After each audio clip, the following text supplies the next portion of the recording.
welcome again to another stream with me reading slash reacting to some fan fiction because why not? It's it's been it's been a long week. I think last stream I had to cut it short, but maybe not too short because it already had like I had an hour, half an hour and a half on the stream, so I think it was okay. But it just I got some news and they were kind of sad. But now everything's good. Oh, sorry, I can't keep the head of the microphone there.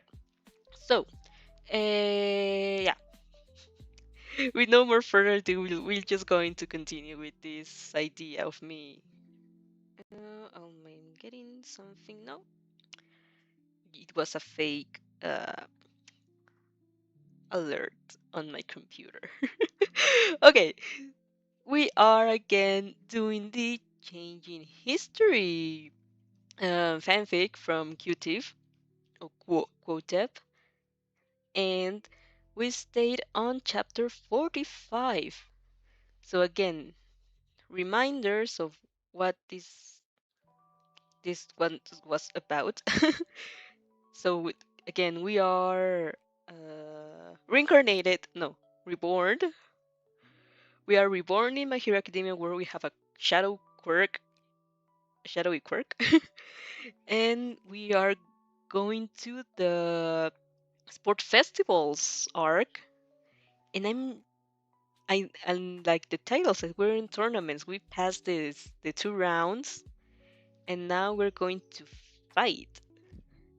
Now that's going to be interesting because right, last chapter we were calling Ida's brother Tensei to warn him about the hero killer, and she said when he she got asked, "Who are you?" and she says, "I am a shadow." It's like, girl, you're the only shadowish quirk.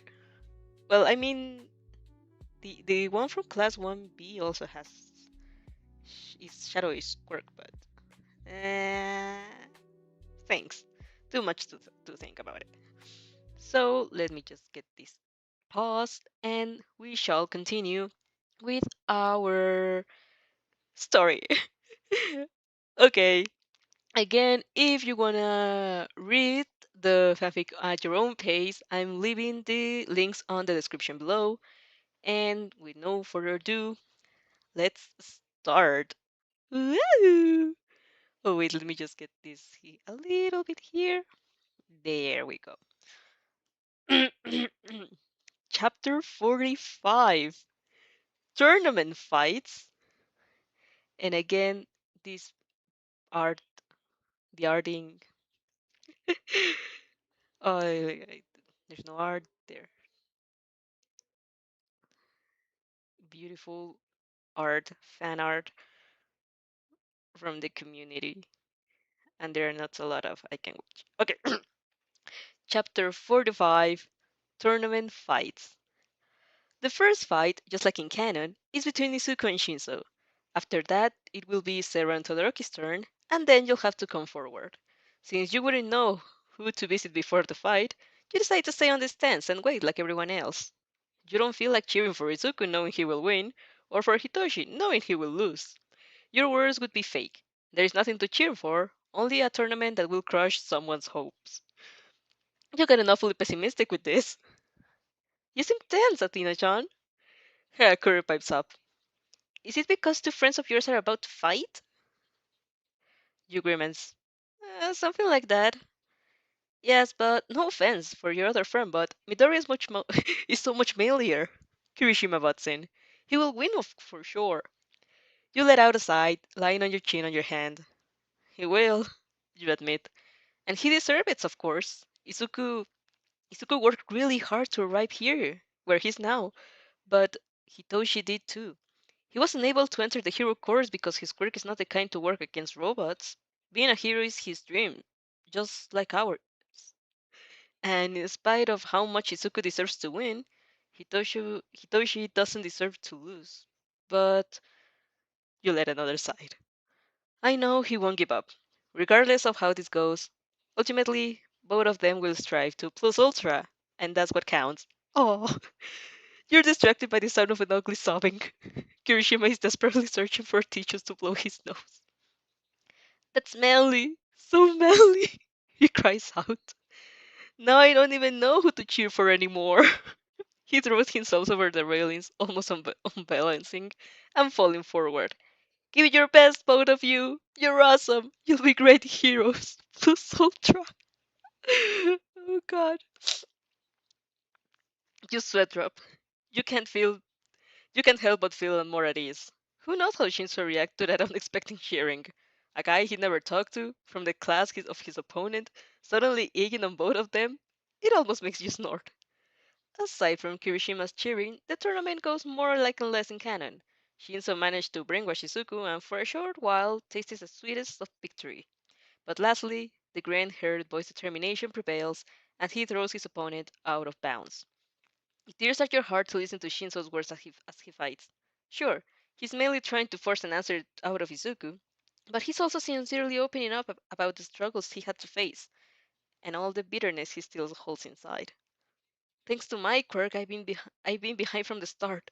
Someone who's been blessed like you can't understand, can you? Someone like you who was born with the ideal quirk. And the most heartbreaking thing is that it's not true at all. Fuck. Izuku hasn't been blessed. Far from it, actually. He had an incredible luck meeting All Might and getting to impress him with his selflessness, but he experienced firsthand the discrimination Shinsu suffered from, and worse than the other boy can know. Yet, he can't answer.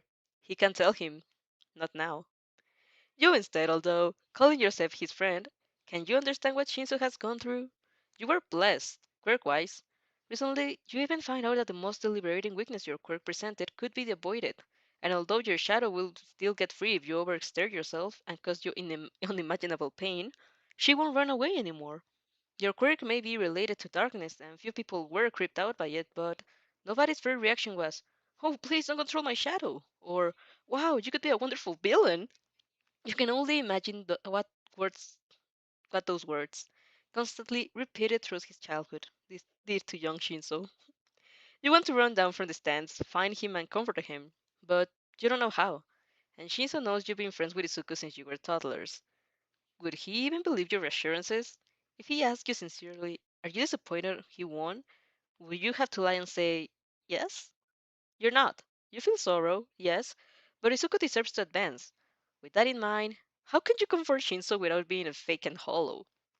You're worrying too much, Athena. Like usual. Obviously pipes up. He's your friend, and you're sad for him. All these mushy thoughts I feel running around only confirm it. I think he would be happy to have you there. Oh, you sighed, shoulders dropping in hesitation. You truly don't know what to do. Regardless, you feel like shit. Kinshan? Uraraka places a shy hand on on your shoulder. Do you want to check up on your friend?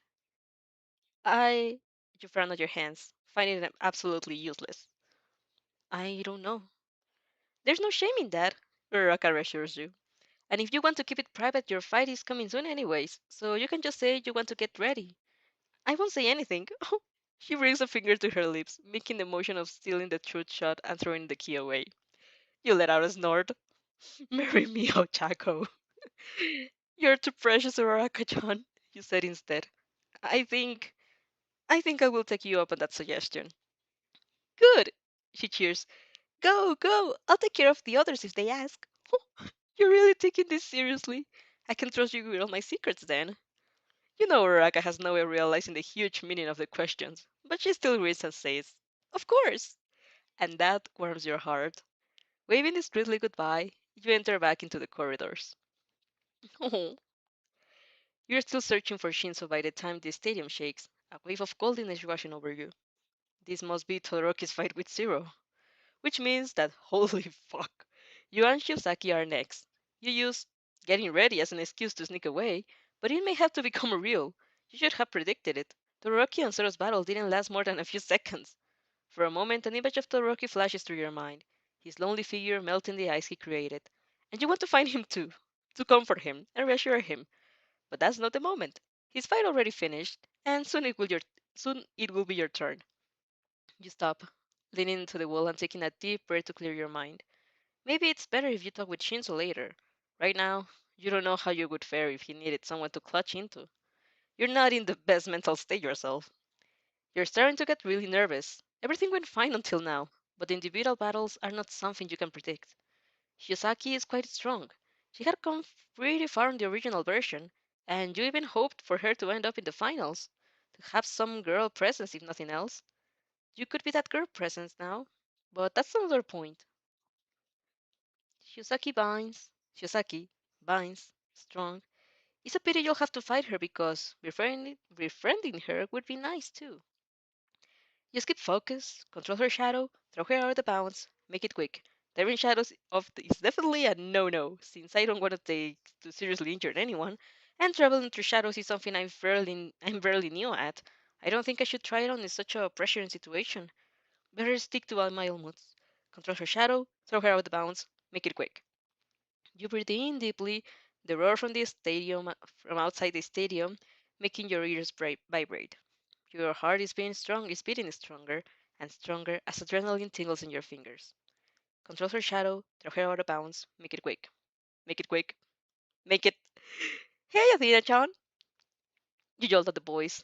Turning abruptly, you can feel your shadow brisk little like an animal taken by surprise. It's Kaminari who stands behind you, waving a big grin. Slowly, you relax. He's probably come to get ready for his own fight. He's facing Aoyama after you and Shiozaki, after all. Hello, Denki. His eyes sweep over the tenses of your back. Thinking how you're nervous you are, he rolls the back of his head, suddenly bashful. Sorry, Athena-chan. Am I bothering you? You're probably getting ready and all. No, you shake your head. You're not bothering at all. I mean, I am still mad at you for that cheerleader stunt you pulled earlier. Kaminari chuckles giddily, averting his eyes. Yeah, about that. Sorry. It wasn't cool, I know. I didn't really think you would believe it, but I shouldn't haven't done it. That. I was doing so good. Damn it. I shouldn't have done that. Next time, I'll hold Mineta back too. He grins widely. It's a promise. That's so cute. You shake your head, letting a small sigh. Maybe you're forgiving him too quickly, but right now, he's the last thing you want to do is giving someone the cold shoulder. Besides, you have a feeling I have already punished them enough. It, it's good you're here, actually, you admit. I would just spend the whole time worrying otherwise. I could use a distraction, I guess. People always say that you shouldn't spend the last moments before an exam thinking about the exam, right? I don't know if I agree, to be honest, since every second can be useful to rehearse, but maybe they have a point. Who knows, right? I certainly don't. Uh, Kaminari sweat drops, thinking of guard by your outslot of words. Yeah, I guess so. Well, I'm good at distracting people. She shoots you two finger guns. Surely you're better though, since who wouldn't get distracted staring at you? Oh no. You roll only your eyes. Don't start a pick up lines again, Denki-kun. It's a battle you can't win. Kaminari raises his hands in fox defeat. I know. You never lose, Hina-chan. I know you won't lose now either. So cute. Now close over your features as you think about the fighting waiting for you outside the shower corridors. It's not something you can predict. Shiozaki isn't a popular character, and you've seen her in action only once or twice. She probably knows just as much as you do about her, which is something you're definitely not used to. I wouldn't know, you mumbled dejectedly. I would like to completely confident in my skills, but I'm not perfect. I could make a mistake, and after so many people believe in me, I don't want to disappoint them. I guess I also want to win for myself, though. I want to show everyone that what I'm made of. At first, I found this festival only a waste of time. Among all the importance and life-risking arcs about to arrive, this one just looked pointless. You would have much rather spent in preparing for what's to come, but you change your mind after a while. Then I realized it was a chance to grow, to learn more about ourselves and our peers. I want to make the chance. I want to take the chance. If I fail in the first round, Athena-chan, you already come this far. Kaminari lays your hand on your shoulder. You came in second. You came in second both in the obstacle race and cavalry battle. Don't you think people already noticed your plenty? I'm sure I did. Another wink. You playfully punch his shoulder, to which he smiles only widens. Besides, he continues, I'm sure you'll win. Maybe you could win this whole thing, you know? He laughs. That would be hot as hell. I doubt it. You grimly reply. Many of our peers are stronger than me. Nonsense, Athena-chan. Kaminari shoots you a glance both light and serious, shallow in teasing and yet intense searching in the depths of your mind. People notice you less, that's true. Compared with someone as flashy as Bakugo or naturally imposing as Todoroki, people look over you and nothing more than an average result for a student. But honestly, Athena, I think you're the strongest in our class. Maybe in our whole year. This statement leaves you speechless. Knowing Kaminari, you would usually think he's making fun of you, but he's that serious right now. For a gut-wrenching moment, you fear he's realized something about your secrets, while you always seems to be one step ahead. But he doesn't look accusing nor triumphant, just content, as if he spoke his mind and now is waiting for your response. You you wet your lips. You really have too much faith in me, Denki-kun. We'll see after this battle who's right. He chuckles. But yes, I trust you, Tina-chan. I trust you. I trusted you to be our class president. I trust you to have my back in battle, to become heroes together. And why not? To kick Bakugo's ass. That would be so funny. He would be like, "Shadow, bitch," and you would be like, "It seems I'm stronger than you, Bakugo-chan." And then wait. In spite of how mental images was admittedly funny, there's a part of his ramble you need to listen again. You, you trusted me to be class president? Kaminari looks at you with wide though eyes, almost puzzled by your confusion. Of course, I voted for you after all. You, you did? You, on the other hand, have one vote. Who was it? Your eyes skin over the classroom, wondering about the mysterious voter's identity. Oh well, you'll find out sooner or later. That's right! I did, Kaminari shrugs. Didn't I tell you?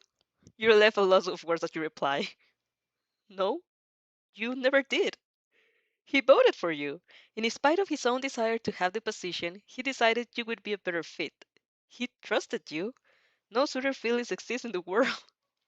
Oh, well, maybe I forgot. Kaminari scratches his head. I didn't mean to keep it a secret. It's just.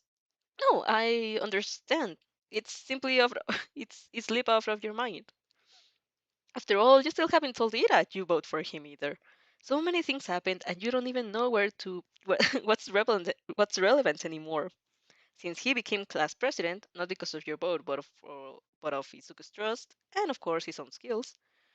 Yeah, he did, he admits.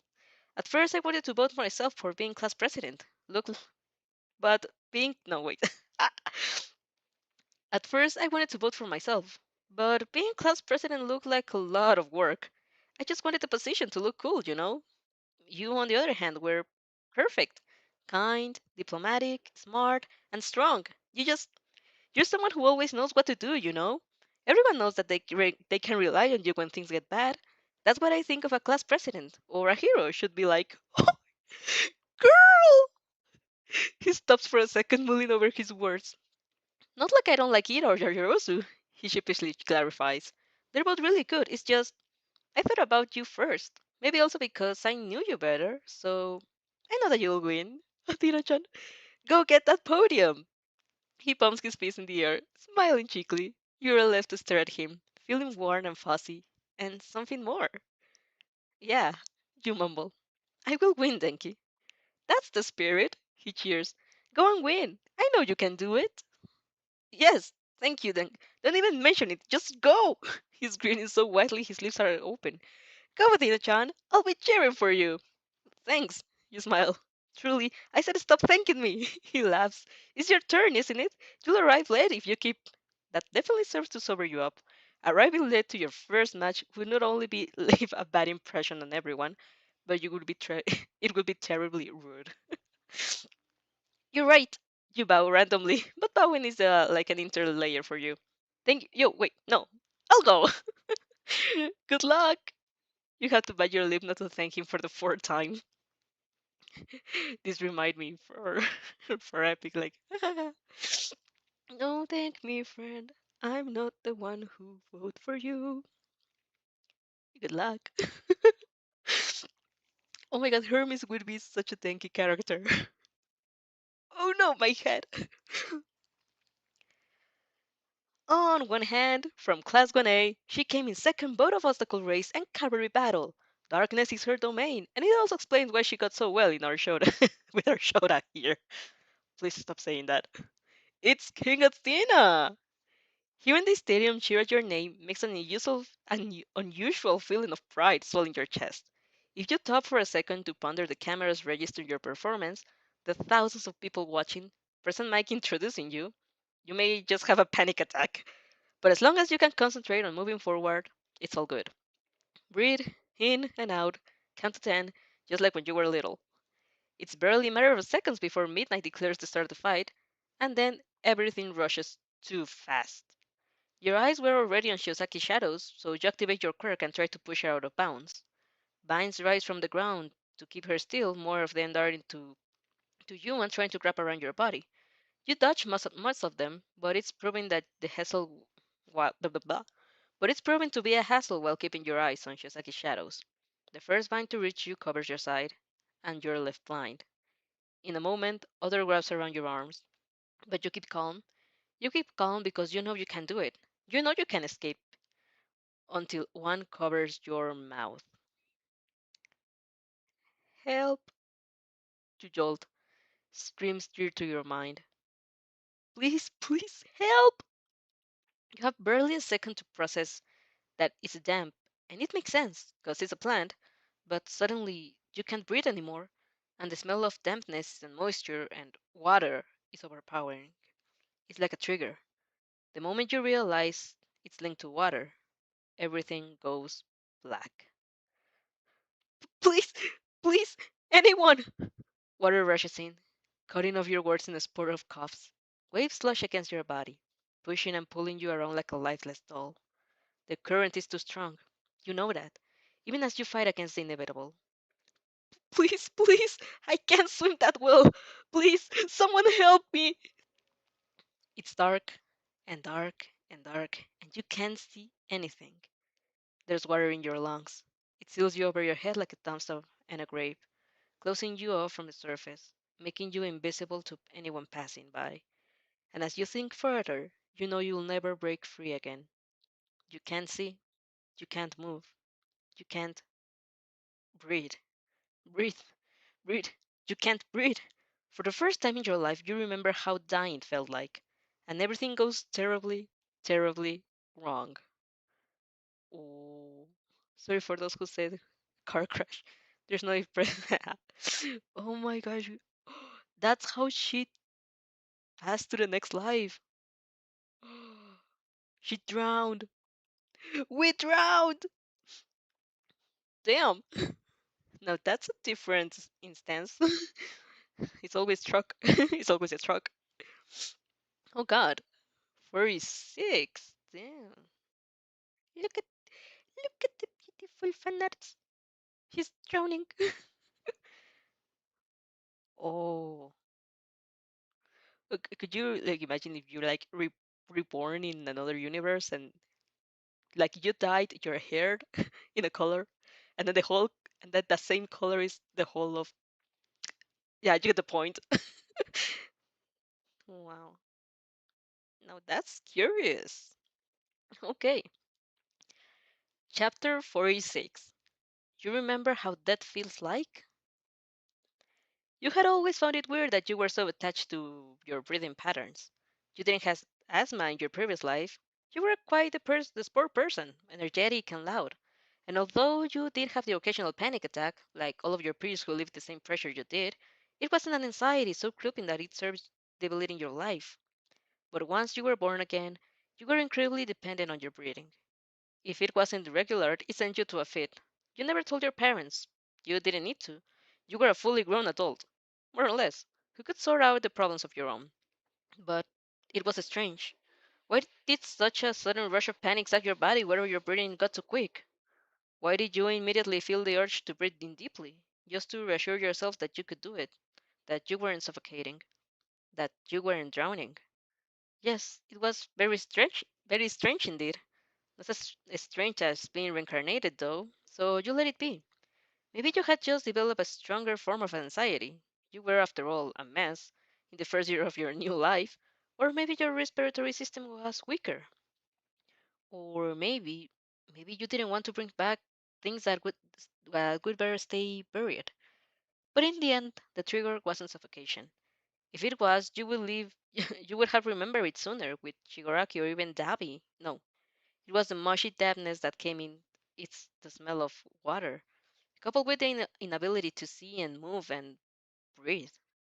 It wasn't strange that you couldn't recall how you died. You remember your family, you remember your friends, you remember your life, your town, what you were studying for. You even remember a few pets. But did you remember the last fateful piece of the puzzle that would explain what brought you here? The bridge that you had crossed to pass from your first life to your second one? You never did. And after a few years, you stopped thinking about it. Sure, it was strange. It wasn't like you could choose when to remember, and you did entertain a few times the idea of memories with simply locked, that they were there in your brain, but you hadn't opened the door yet because you just didn't have the right key. That that even that even discouraged you from the idea of being a hero for a short period of time. Heroes face risk every day, and sooner or later you will find your personal brand of danger. That particular experience which would be the key to your Pandora vase. And did you really want to remember? You already remember so many things. You already knew so many things. Did you need one more? Did you? Not like it mattered though.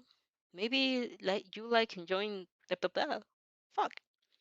Maybe like enjoying saying sometimes you were simply born for this, and there wasn't anything you could have done to prevent it. After all, it will be too strange.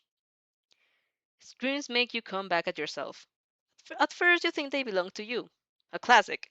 But you could feel your mouth and it's not open. Besides, you like thinking you know your own voice, and this one sounds different, almost melodic, even suffering. The second thing you notice is that someone is crying. The sound is louder, but muffled at the same time. You recognize, you recognize it.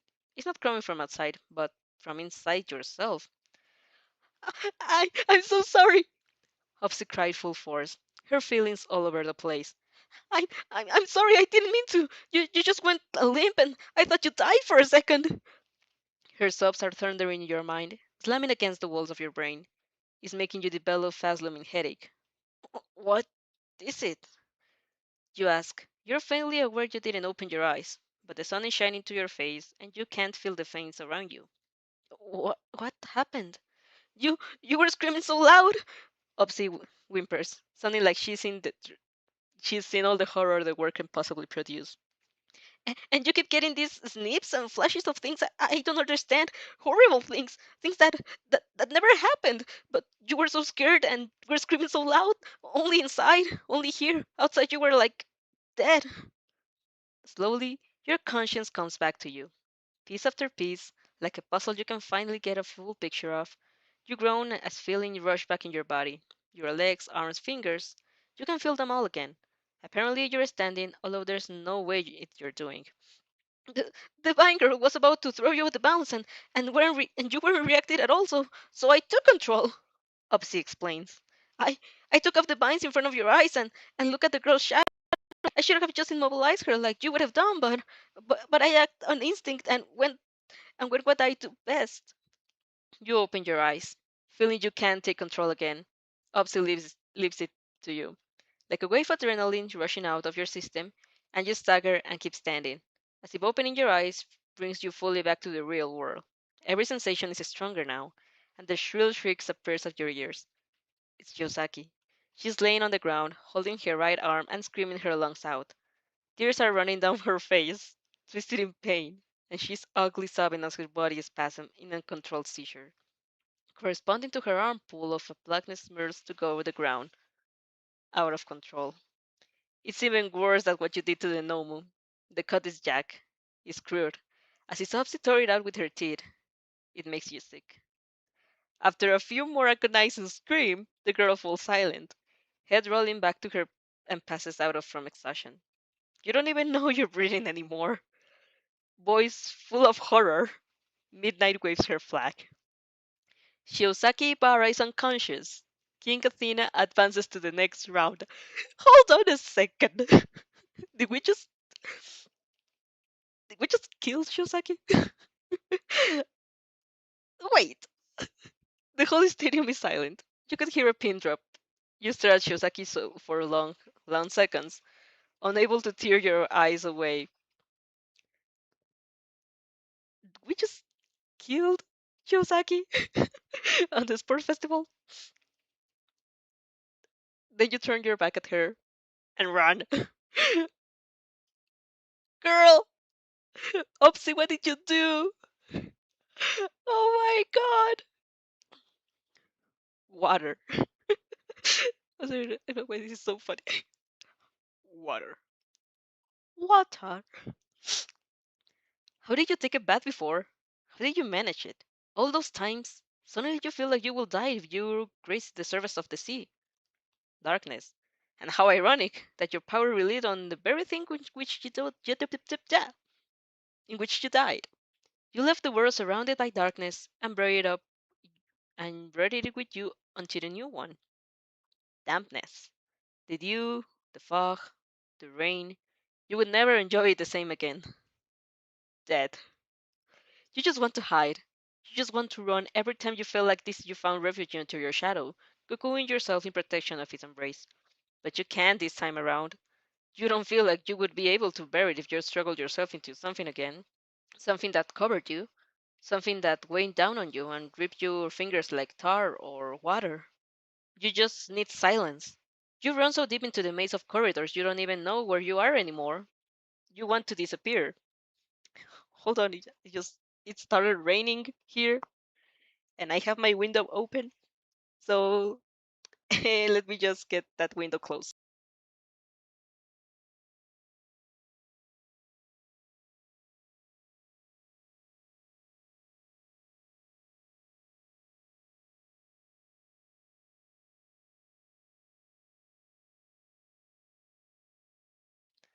There we go. It's really raining there so hard. Oh my gosh. Oh no. Let me just check if everything's going according to what I'm planning. Yeah, everything's fine. The audio is not the best, but what can I do? You heard her bad. How will you explain it? How will you how will you ever look in her eyes again? Everyone must be thinking you're mad, wondering how they never noticed before. Injuring a peer without reason, and then running away? God, what have you done? The moment you see through your door, it opened and closed it behind you. The room is dimly light, but it's no damp, no study, and you let out a breath, trying to count to 10 in your head, as if that could serve to anything. You close your eyes, never for too much, scared you plunge into the darkness again. You're just so tired, scared, cold. You want to cry. How can you go on with the festival? Your mind is full of memories of how you died, a horrible sensation no person should ever know. God, you exhale, a sob breaking through your throat. Why was I even born in the first place? For the next seconds, your harsh breathing isn't the only sound in the room. You concentrate on that beating on your. Hold on, I'm getting a call.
guys, I think I'm so sorry about all these pauses. It's just like I said last stream, well, on the beginning of the stream, I was like having some news because I'm trying to recover some earrings from another place. And I'm talking to everyone on the residence I was staying on my vacations. So I think they're about to grab them. So I don't know what I'm going to do. I just have I just made 46 minutes. Okay, this girl told me she's going to call me in 5 minutes. So, I don't know what I'm going to do. Sorry, I wasn't, this was not planned. And I'm feeling bad of you. Well, I always cut these periods of time on the editing. But it's just so sad because I stopped on, I don't remember which line, but hmm, I'm going to continue. Let's hope everything's working out. So I lost the feeling of the reading. So let's see. And also I was like, it's raining here, and the internet it was just uh cutting, and I don't know if it cut on the total of the stream. Let me check. Like technically no, or yes, no. I think it's, yeah, live 47 minutes. Yeah, it's not cut anymore. Okay, I'm going to continue. If I get another call again, I'm going to pause. Sorry about this. So let's continue. For the next few seconds, your harsh breathing is the only sound in the room. You concentrate on the beating of your heart, the air entering and exiting your lungs, the coolness of the wall again at the back of your neck. When a voice makes you snap your eyes like open like a cornered animal. You you shouldn't say those things. It's soft, like a person doesn't want to scare you. Or maybe they scare themselves. It sounds shy and hesitant and clearly familiar. You don't linger on the belonging thing this time. You just want to disappear. Your eyes zero in a figure standing a few steps of distance, dark and blurry in the dim light. He's not coming closer, and for that, at least you're grateful. I'm sorry, you choke out. You messed up again, didn't you? I didn't know there was someone here. I will go now. Don't. The voice stammers. I. Suddenly, his tones turn steadier, as if he realized what he wanted to say. You can stay. You're not bothering. And for some reason, those are the right words. Not exactly what you needed to hear, but it reassures you. You can stay. You're not bothering. How did he know what to say? You have no idea. Why are you here? You don't want him to ask about so the only plan is doing it first. He hesitates before mumbling. Scared. You were scared? His voice sounds so young. He's probably around your age. Maybe a participant in the festival? What scared him? It could have been an opponent, but you feel like you know. Too much pressure. The boy flinches at that, and that's the answer you need. Although you only ask for his reasons to distract him from yours, you genuinely understand him. Pressure sucks. You managed to keep yourself together until now, and you guess things will have gone better if you hadn't been bombarded with the flashbacks of your dad. But still, pressure sucks. Yes, the boy mutters. I don't like people. Usually, you will try to put a good word for the rest of humanity, but right now, you're so fucking tired, even your manners dwindle. You and me both, man. You snort. No offense, but I only entered here because I thought it was empty. Me too, he admits. Well, it was empty when I entered. Oh, sorry. Right. Sorry. You're in a hand over your face, feeling 10 years older than you are. If you want me to go, I can. No, there's no need, he insists. You, you're here for the same reason, right? Because I was having a panic attack? Something like that. Well, Then, yes, I guess so. You let your back slide against the door until you're sitting on the ground, exhaling through your nose. The boy is standing, still, enshrouded in darkness. It would be threatening if his voice didn't sound so meek. Do you... You clear your throat, trying to keep it together. Do you have a method or something? Like, to deal with this? I usually... I usually start thinking, planning. It helps distract me, gives my brains to something to keep it occupied. It doesn't always work, but it grounds me to reality, I guess. I also count to 10 and try to regulate my breathing, but as you can see, you join another surly gasp. It's not really working. I see. The boy nods, suddenly uncertain. Well, I usually try to be alone and pretend other people aren't there. Sometimes I just lean against the wall and close my eyes and make everything disappear. That sounds awesome, you mutter longingly.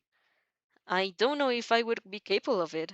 I tend to overthink too much, but hey, about pretending other people aren't there, you're struck by a memory of a technique you learned exactly in Boku no Hero Academia, although you never put it in practice. And for as much as it's mostly used for comic relief, you know, a friend of mine, well, he isn't actually my friend, but a guy I used to know, well, he too had problems with people, and when he had to interact with them, he pretended they were potatoes.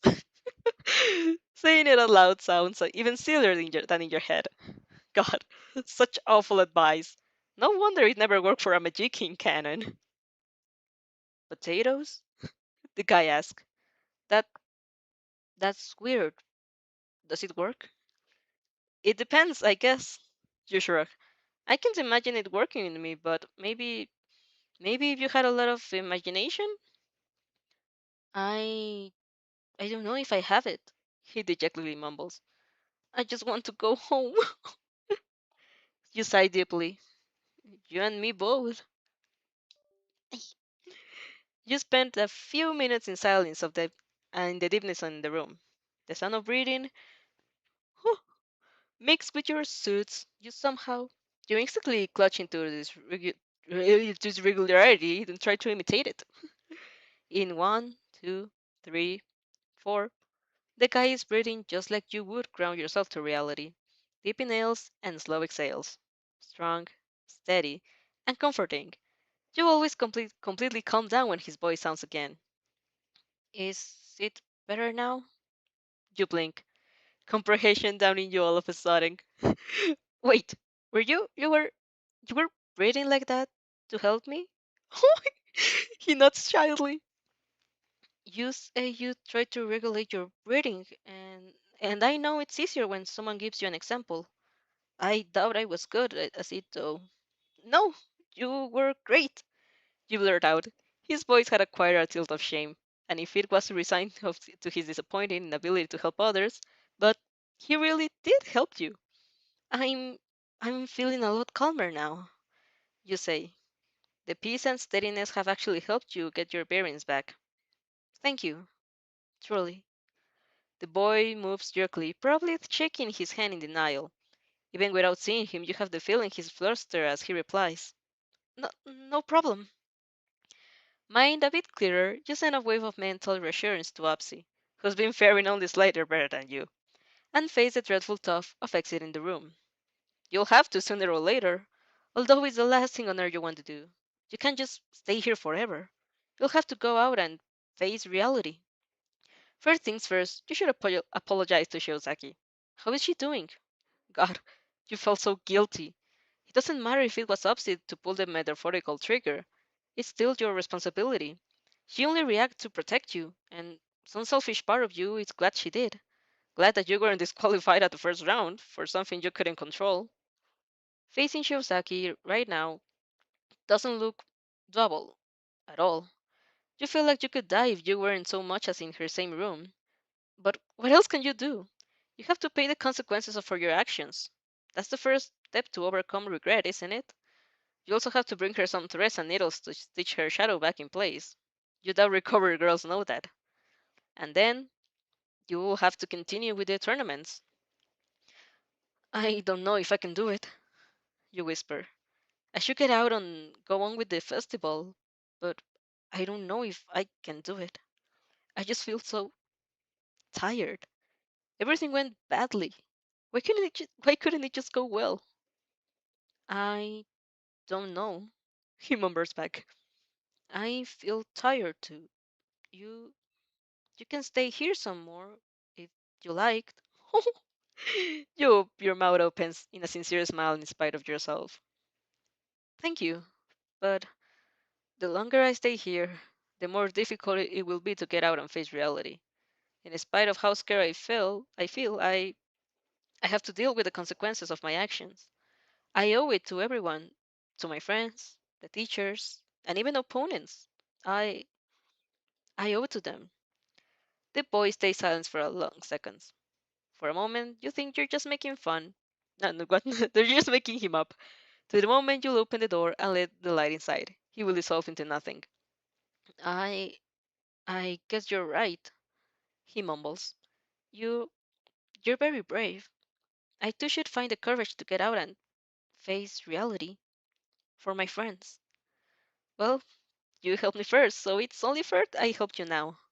You shoot him a smile, stretch out your hand. Want to face reality with me? I can't guarantee it will go well, but maybe it'll be better together. Slowly, like a scary animal, the boy steps forward until his gaze is on your hand. One by one lean finger interlaced with yours, firmly but delicately. Yes, he whispers. Maybe it'll be better together. You place your other hand on the handle, inhaling to breathe a breath to prepare yourself. Oh, you were in your eyes, part of your usual you peeking out. I didn't even introduce myself. That was very rude. I'm King Athena. Please take care of me. Now that he's close, you can almost see him flush as he fumbles in response. He tightens his grip on your hand, stiffening in a flustered state. Yes, he throws over his words. I should introduce myself too. Hold up, there's a coming call.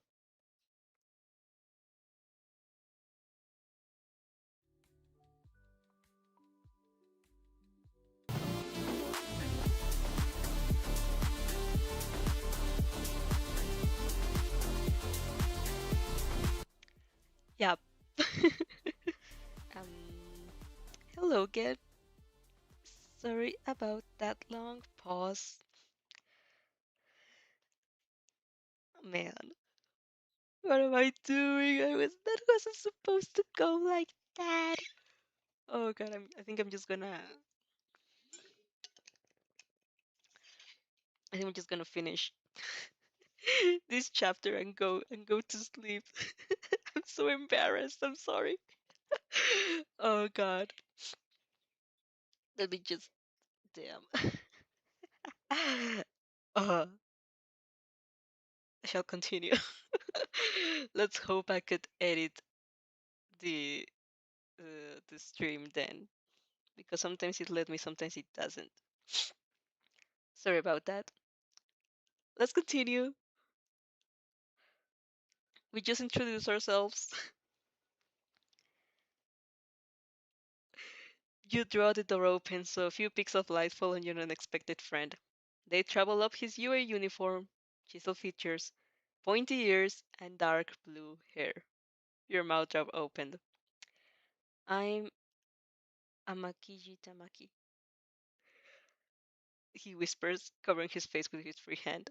It's nice to meet you, King-san. Wait, have I just called him Amajiki the whole time? Sorry. It's Amakiji. Or is Amajiki? I don't remember. Oh well, maybe I could just do a last chapter for the inconvenience I did to you guys. I'm sorry.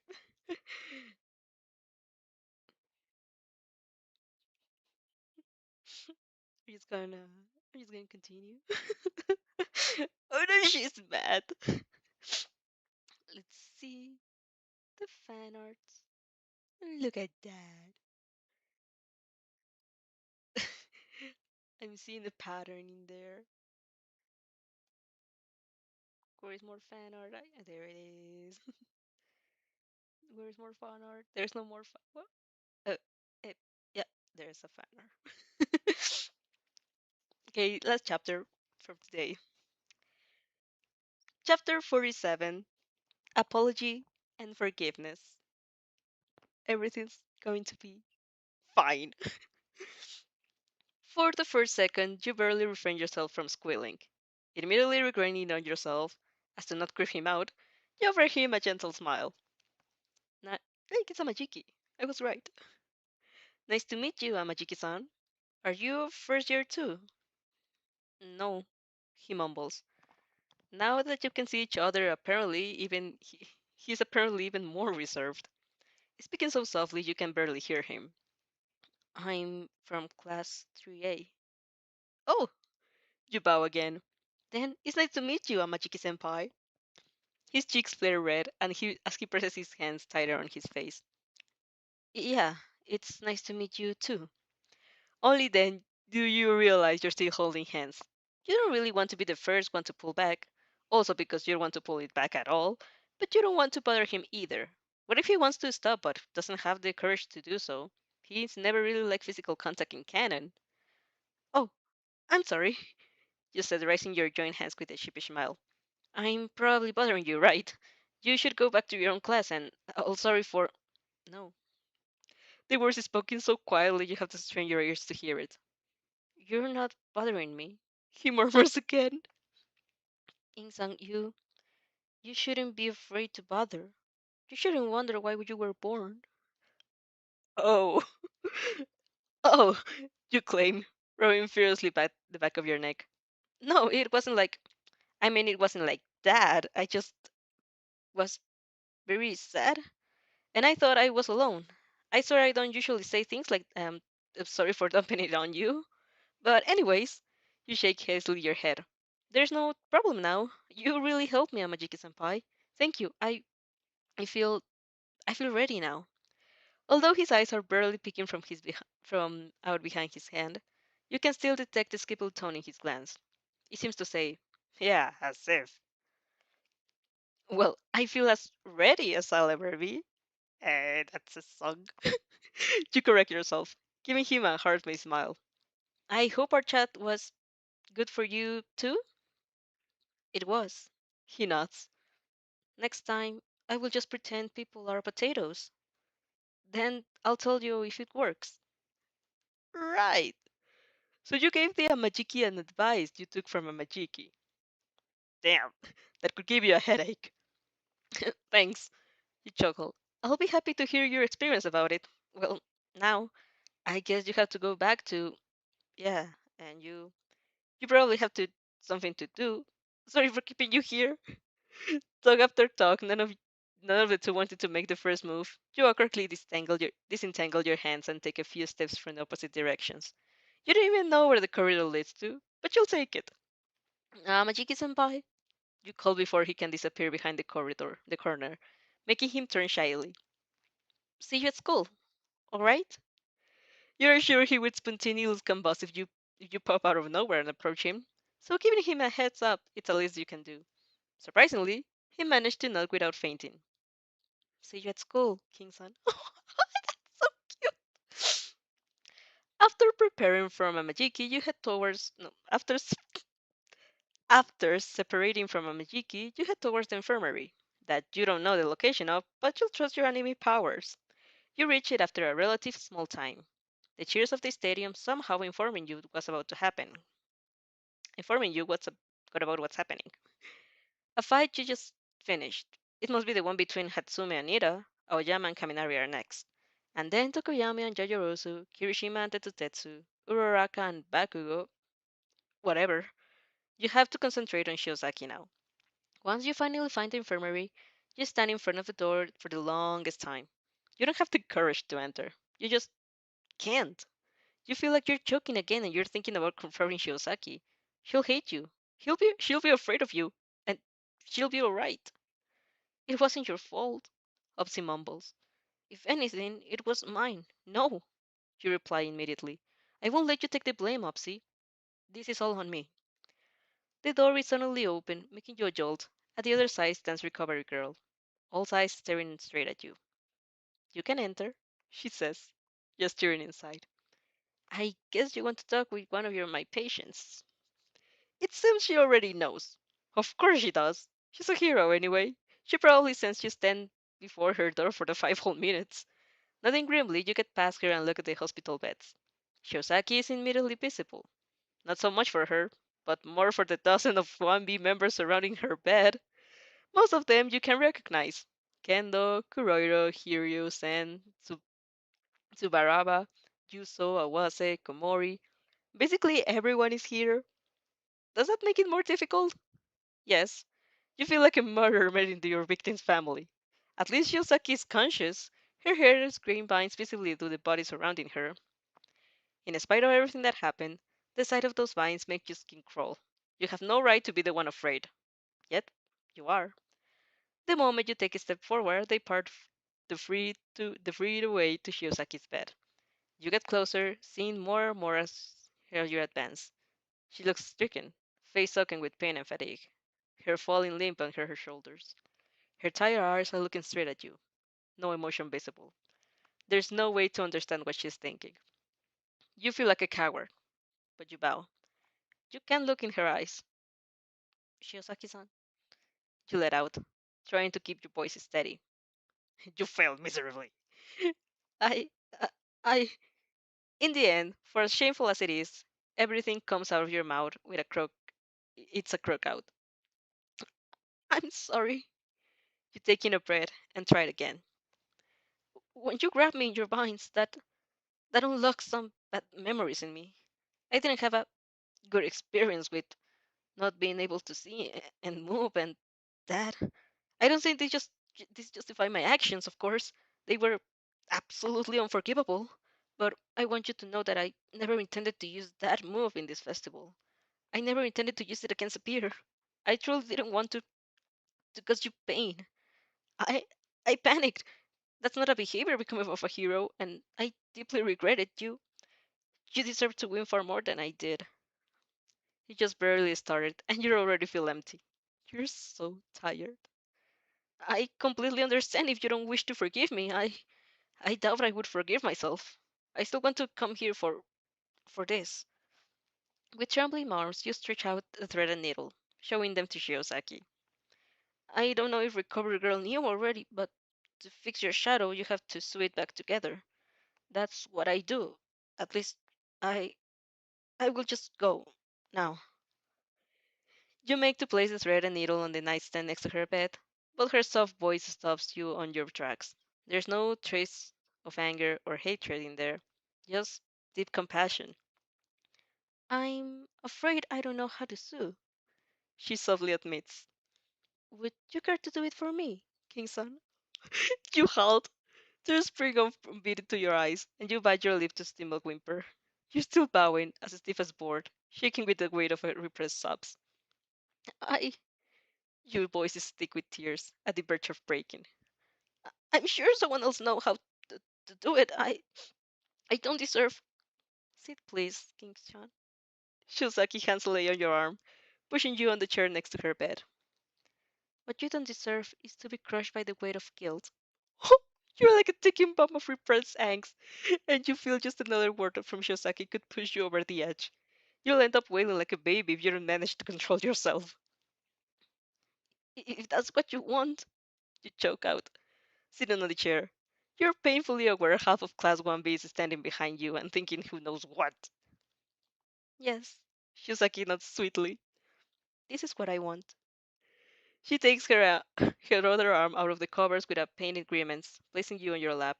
You bite back a new wave of crippling guilt at the sight of her turn of shadow, and set to work. The mechanical motions of needle bring some order back in your mind. You're used to pat yourself up, and it brings you the familiar feeling of fixing, of making up for your mistakes. If it's not too much to ask, King-san, Shiozaki interrupts your trace with her angelic voice. What did I make you relieve when I attacked you with my vines? Your teeth clamp on your lower lip. The pain grounded yourself to reality. I I almost drowned once. You hope her classmates can hear you. The less the story spreads, the less likely it will reach the wrong person's ears. I was really small at that time. I had completely forgotten about it. It had been so long. But when your vines grabbed me around me, suddenly I couldn't see anything else. I thought I was drowning again. I I had sort of blackout and I came back to my senses and you were screaming. I raised at your bill pile. Rises in the back of your throat and you manage to push it down. I'm so sorry, you whisper again, fingers trembling around the needle. I should have never. Shusaki places her hand on top of yours, making your spasms subside. I'm sorry too, she says. I never thought my binds could cause such a reaction.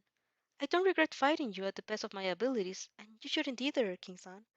But I'm sorry I've awakened such painful memories in you. It must have been awful. You shake your head in disbelief at how forgiving she's being. I shouldn't have done that anyway. I'm sorry. Shusaki shushes you gently, hand raking through your hair. There's nothing to be sorry about. You even nursed me back to health, didn't you? She raises jokingly her arm, and you notice that you finish it without realizing. Now, a neat, precise patchwork runs through the length of her left arm, blending shadow and flesh back together. It will soon disappear into liquid blackness. When you meet Shisaki's warm eyes, you have to bite even harder on your lip to not let out your feelings out. Still, I'm so sorry. I hurt you. She shushes you once again, mouth opening to the most beautiful smile you've ever seen. Nobody blames you, King-san. Everything is forgiven. Please forgive yourself now. Oh my god. Her arms wrap around you, holding so gently that it seems she doesn't want to break you. Soft skin on her side and rough stitches to the other brush against your uniform, caressing your hair. She lays her chin on your shoulder, murmuring reassurance in your ears. She looks like a mother for a second, all forgiving, always ready to welcome you with open arms. Lead the world with open arms. Lead the world with open arms. Everything's fine, King-san. Forgive yourself. You did the best you could, and nobody blames you. You did well. You did it splendidly. You can forgive yourself now. It's really pitiful, isn't you? That ultimately, it's with these words you break. It's impossible Shisaki knows even half of the burden you're carrying, or what's her word mean to you. But she must have sensed something, because she hits much closer to home than the most of your friends would. You muffle sobs in her uniform, and she lets you hand caressing your hair and voice never breaking as she murmurs sweet things. You're saying something too. A string of unending I'm sorry's and the mix of breaks in the midst of tears. Everything's fine, King-san. Shusaki promises. You did well. You bury your face in the crook of her neck, and carrying off the students still behind you. Shusaki will protect you anyway. She has forgiven you. Everything is fine. Everything is fine. You did well. And when her hair brushes your cheek, green and damp and thick, it's not terrifying anymore. Girl! Ah, that's so cute. By the time you find yourself back in one of your classes' changing rooms, your eyes are puffy and you feel infinitely lighter. Shiozaki is an angel. Once you finally stop crying, thinking back on it, you can't help but feel embarrassed. Although Shiozaki assured you 100 times that it was no problem. You found out that most of 1B members had left during the conversation to give you privacy. You appreciate that a lot. Only Kendo had stayed, as class president, and she gave you a smile when you met her teal eyes. Probably sensing your uncertainty, you doubled down in the brightest and said, what Shiozaki said counts for all of us, Kin-san. There's nothing to apologize for. You could have started crying all over again if you tried to answer, so you just nodded thickly and gave her a smile. She seemed to understand your dilemma graciously enough. You decided that not only Shiozaki, Kendo was an angel. All 1B girls were angels. All girls were angels. You were surrounded by angels. I'm happy things are settled now, but I think the girl here would need some rest. Recovery Girl said, making her presence known again. Surely she's too had witnessed some part of your breakdown, and your face warmed up uncomfortably. Of course, Kendo nodded. We'll go. Get better soon, Shiozaki. I'm already much I'm already much better, the girl replied with a gentle wave. Jo and Kendo left the infirmary, and while she went to join her classmates, Monoma was pretty worried about you, she giggles, as you part. I'll be sure to tell him you're fine. You decided to find refuge here. You aren't ready to face your class yet. You don't doubt they'll listen to you. They probably worry since you've never seen you lose control, but you aren't ready to explain. The cheers from all over your head inform you that another fight has finished. The one between Kaminari and Aoyama. You're kind of sad you weren't able to cheer on Kaminari like he did for you, but you'll apologize later. Now, should be Yojorosu and Tokoyami's turn. As if complimenting your wonderful memory, Yojorosu enters the room. For a second, you stare at each other like in one Spider-Man meme. It's clear she wasn't expecting to find you here, and you weren't expecting to be found either. Your lid rests a shaky smile, trying to look normal. Hello, Jojo-san. King-san, she stammers. I saw you run away after your fight. Lots of people were worried about you. Are you fine? Yes, you nod. I just needed some time alone, which I didn't get, but anyways. You didn't even pass by recovery, girl, Yojiro asked, eyes full of concern. Although you weren't gravely injured, I think you should. I'm fine, Yojiro-san, you grant. I just needed some time to think. I'll explain later. I'm sorry I made everyone worry, but I wouldn't want to distract you now. I'm guessing your fight with Tokuyami-san is about to begin. Yajiro looked surprised for a split second, as if she forgot it herself.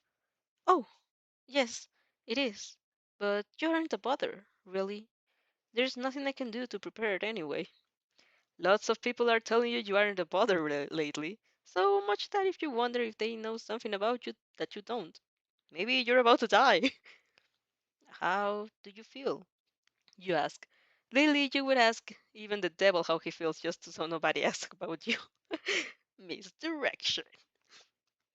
I. Jojoros rubbed her bare arms, tormenting her lower lip. Nervous. Tokuyami-san is very powerful. He is, but you're too, Jojiro-san. Extremely resourceful.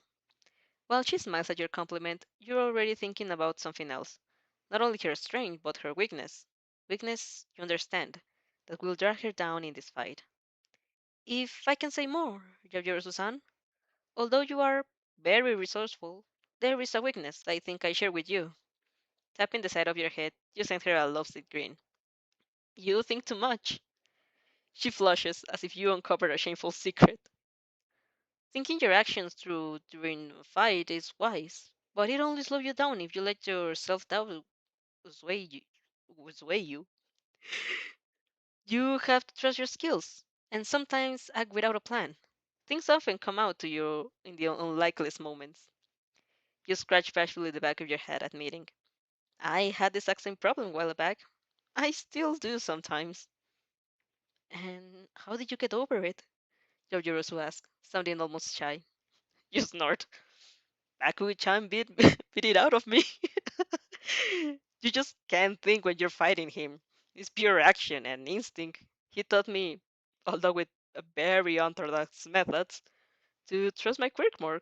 Sometimes it knows what to do even without me controlling it in every second. That's right. Fucking Bakugo. Yaojirosu gives you a nod and stays silent for a while, mulling over your words. His black eyes are swirling with a myriad of emotions, fears, and doubts, much of which you can completely understand. You doubt she'll win this fight, but that's not the point. The point is the emotional growth that the characters will go through during this festival. And although Yaojirosu's was ultimately good, it made her spend some very gloomy days of self-doubt. You would rather make it better if you can. I think I have to go now, she says, snapping you up your musing. My fight is about to start. Of course. Opening the door for her, as joking feverishly, you give her thumbs up. Do your best, Jojiro-san. Thank you, she smiles. You can call me Momo if you want. Ah! It's proven. God, girls are angels. Oh God. That's so cute. Like Alicia Saki to me as a person who would hold a grudge. But if it's for religious beliefs or not, I think it's pretty compassionate in a situation like this. Okay, so what time is it? Uh, I can tell what the next episode is going to be, but I think I'm going to call it a day for now. Like it's been, it's been the ride. Oh, look, I just advanced. Oh, whoa, 3 chapters. Slowly but surely, we're getting ready to get to the half. We are 20, 20,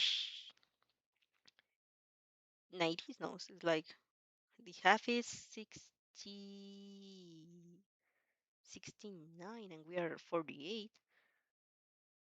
We are at, we're missing 21 chapters to go and change the story to Heartbreaker in Wattpad. Ha ha ha ha, we'll see what's happening there. So, with that said and done,